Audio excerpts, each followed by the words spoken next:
All right, so we're getting close to having our cribbage board all finished off. You're gonna probably, or you have probably come up with a little laser engraving details you might want to add to this. We put the routering edge on it, looks really nice. Now what we need to do is make sure we sand it. With all that drilling that you did on here, you'll probably realize it's very, very rough. So I would encourage you to take advantage of these blocks we have, these sanding blocks.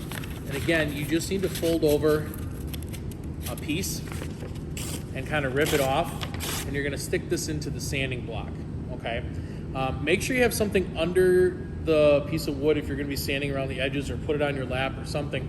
We do not wanna be eating up all our tables with not being a little more responsible, respectful, and prepared when it comes to the equipment we're using in here. So you just kind of tuck in the sandpaper, just the width of the board. Now these are perfect for something like this where it's going to be a nice big thing. I can see that the lines of the wood kind of go this way.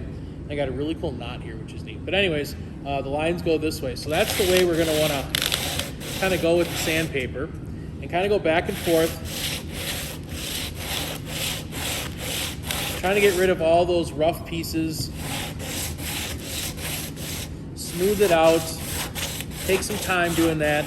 Don't forget to also get the edges of your wood, making sure it's smooth everywhere. The area where you routed, make sure that's smooth. Kind of get as much of it as you can to make sure that it looks really good and pristine, because after that is going to be the staining, and the less imperfections you can see in here, the better.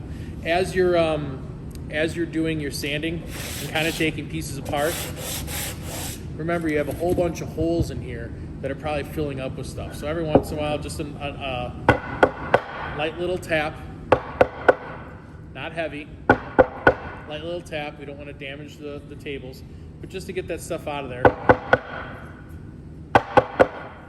And then brush the stuff off onto the ground so we can sweep it up.